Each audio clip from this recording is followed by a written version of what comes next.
Hello everyone, this is Neetu Batish and today I am going to explain you the sentences.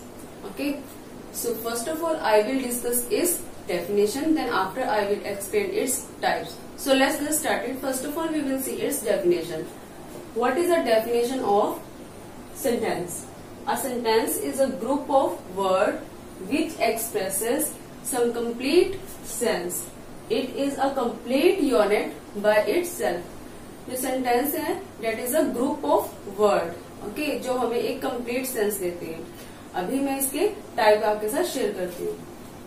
Declarative sentence,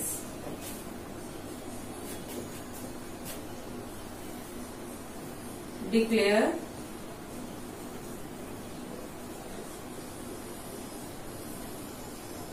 sentence.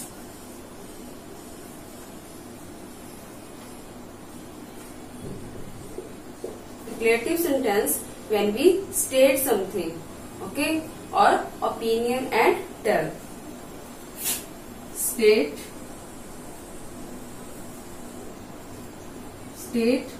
opinion और tell.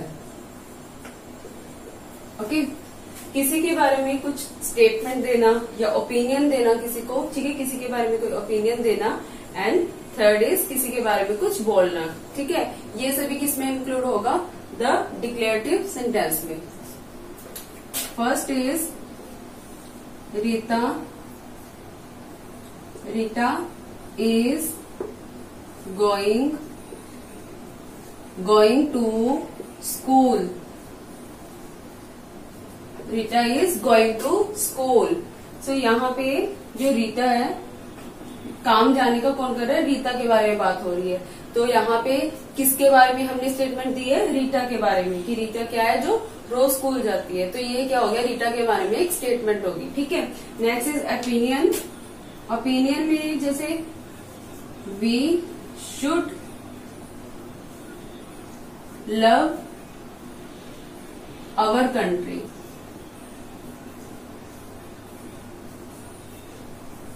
We should love our country. ठीक है, this is an opinion, जो कि हमें अपनी country से प्यार करना चाहिए, लव करना चाहिए. This is an opinion. So आपने देखा कि कैसे हम डिक्लेरेटिव सेंटेंस का यूज करते हैं जब हमने किसी के बारे में कोई स्टेटमेंट देनी हो और अगर कोई ओपिनियन हो. Okay, the next is interrogative.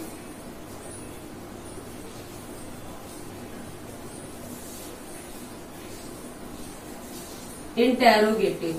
Okay, interrogative sentence.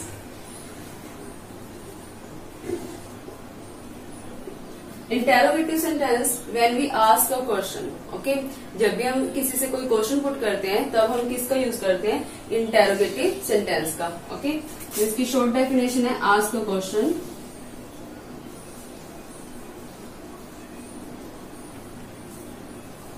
Ask a question like what is your name?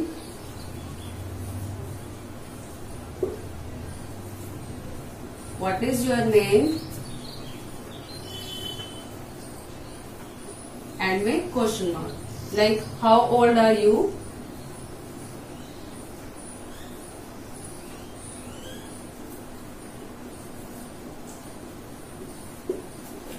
चलो बेटे, जो इम्पेरेटिव सेंटेंस है always and with the full stop. जब भी हम फुल स्टॉप देखेंगे डेट मीन्स कि ये एक फुल कंप्लीट सेंटेंस है और डिक्लेरेटिव सेंटेंस है. बट जब भी हम इंटेरोगेटिव सेंटेंस देखेंगे तो उसके लास्ट में क्या होगा? क्वेश्चन मार्क है. अगर हमने सेंटेंस के बारे में ये जानना है कि ये कौन सा सेंटेंस है तो हम उसके आखिर में जो हमारे पास पंक्चुएशन मार्क्स होते हैं उनके थ्रू भी हम इनको पहचान सकते हैं. जैसे इसके एंड में हमने क्या लगाया कि क्वेश्चन मार्क लगाया, तो इसका मतलब है ये क्वेश्चन पुट किया हुआ है. ठीक है, इसमें क्या होता है कि अभी इसके आंसर हम दो तरीकों से दे सकते हैं. टू टाइप्स के आंसर हम देते हैं. एक तो होता है यस नो में, एक होता है एक्सप्लेन करके. जब भी हमारा ऑक्सिलरी वर्ब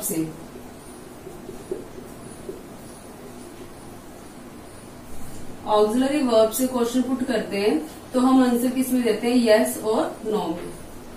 ठीक है, like do you like coffee? Yes I like coffee. ठीक है, इसमें एक्सप्लेन करने की नीड नहीं होती, ओनली यस और नो में हम आंसर देते हैं. बट जब भी हमसे WH फैमिली से क्वेश्चन पुट होता है व्हेन, व्हाई, वेयर, ठीक है, like where are you going, फिर हम उसमें यस नो में तो आंसर दे नहीं सकते, हम बोलेंगे I am going to market, ठीक है। तो जब हमसे WH फैमिली से क्वेश्चन पुट करते हैं तो हमें उसको एक्सप्लेन करना पड़ता है, ओके। अभी इसके बाद the third one is imperative sentences. The third one is imperative sentence. Okay, imperative sentence में क्या होता है, जब भी हम किसी को कमांड करते हैं, ऑर्डर करते हैं और रिक्वेस्ट करते हैं, तब हम किसका यूज करते हैं, इम्पेरेटिव सेंटेंस का, ठीक है। शॉर्ट डेफिनेशन क्या है इसकी, कमांड, ऑर्डर एंड रिक्वेस्ट, ठीक है। जब भी हमने कमांड करना है, ऑर्डर करना है, रिक्वेस्ट करना है, तब हम किसका यूज करेंगे, इम्पेरेटिव सेंटेंस का। Like first is go, that is a command, okay, किसी को बोला गया है go, that is a command. Next is order, order में क्या होता है, like bring a glass of water,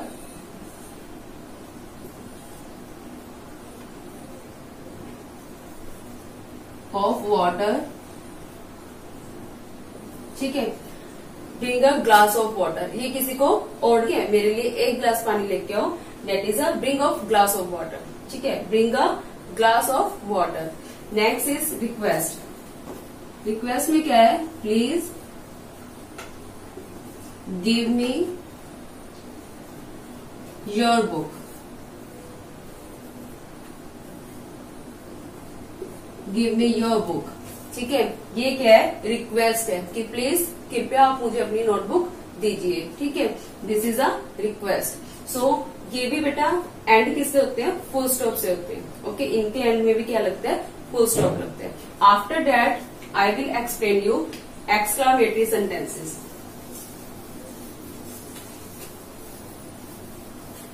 the fourth one is exclamatory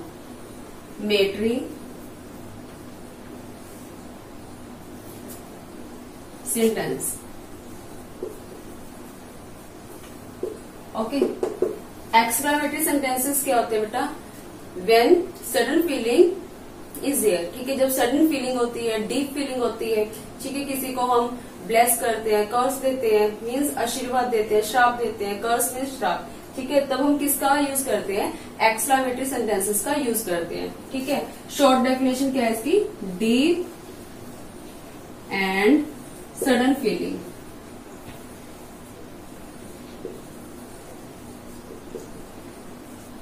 deep and sudden feeling, okay. तो अभी इसके एग्जाम्पल ले लेते हैं, like what a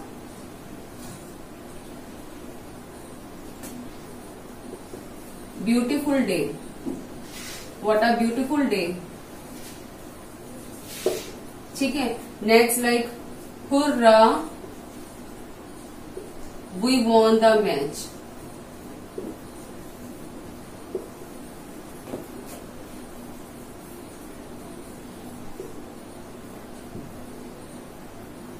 hurrah we won the match, okay. Like feeling में like may you live long, ठीक है। ये सभी क्या होते हैं बेटा, these all are example of exclamatory sentences, ठीक है। इसके एंड में एक्सक्लामेटरी साइन लगता है, कई बार आगे भी आ जाते हैं, बट जो वर्ड वाले होते हैं मोस्टली उनके पीछे लिखते हैं, ओके। तो ये थे आपके एक्सक्लामेटरी सेंटेंसेस। अब आपकी बुक में जो एक्सरसाइजेस होते हैं उसमें क्या होता है कि जो हमारे डिक्लेरेटिव सेंटेंसेस हैं उनको बोलते हैं कि नेगेटिव में चेंज करो या फिर उनको क्वेश्चन फॉर्म में चेंज करो, मीन्स इंटेरोगेटिव में चेंज करो। तो अभी मैं एक एग्जांपल उसकी भी आपको शो करती हूँ।